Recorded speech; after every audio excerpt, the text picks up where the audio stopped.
Seiring berjalannya waktu, nilai mas kawin dari pusaka akan semakin tinggi. Hal ini karena setiap satu bilah pusaka tidak pernah ada duanya, atau bisa saya katakan hanya ada satu di dunia.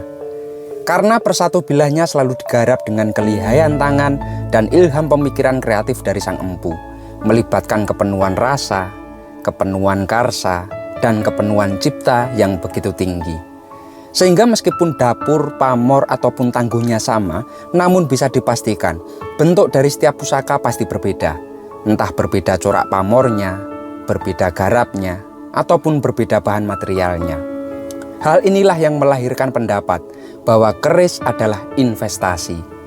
Karena setiap satu keris adalah mahakarya yang abadi yang tidak bisa diserupai lagi. Apalagi bagi mereka yang sudah lama mengenal dunia Tosan Aji, pasti sudah merasakan sendiri nilai pusaka yang semakin tinggi dan semakin luar biasa. Tetapi meskipun demikian, tidak ada yang rugi.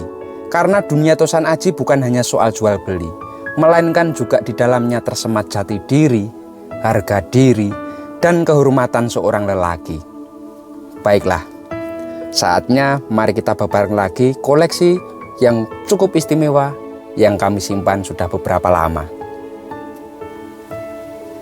Kali ini akan kami hadirkan salah satu pusaka yang memakai busana dengan tampilan yang cukup mewah. Ia memakai warangka model ladrang Surakarta dengan bahan kayu gembol jati.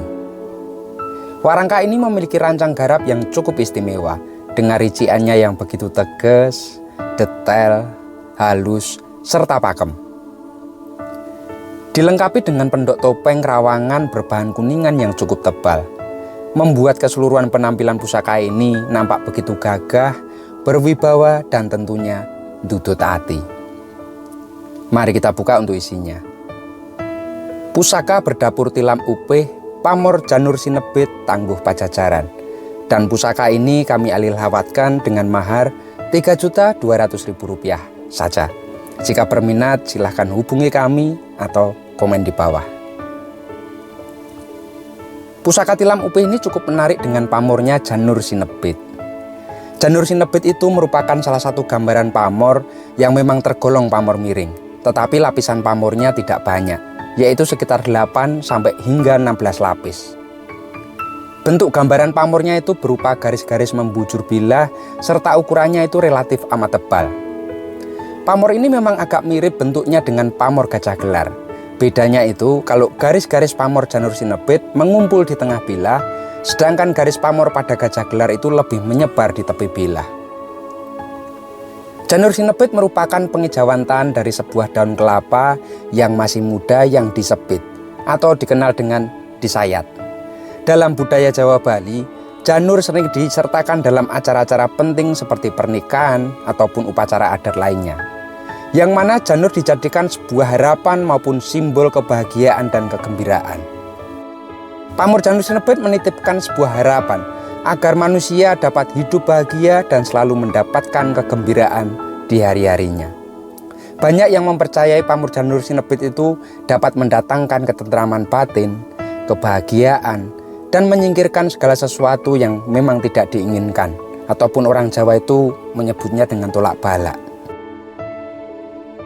Pusaka ini memiliki pasikutan yang terlihat agak kaku, berukuran cukup tinggi dan besar dengan gadingnya yang miring dan panjang seperti biji melinjo yang sudah dibelah. Gonjonya batok mengkurep ditambah sirah cecaknya juga relatif panjang ataupun bisa disebut dengan landung.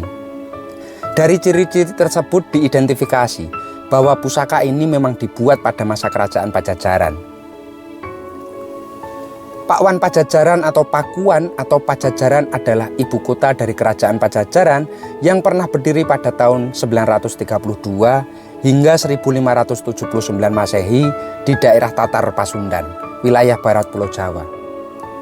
Pada masa lalu di Asia Tenggara terdapat kebiasaan menyebut nama kerajaan dengan nama ibu kotanya, sehingga kerajaan Sunda sering disebut sebagai kerajaan Pajajaran.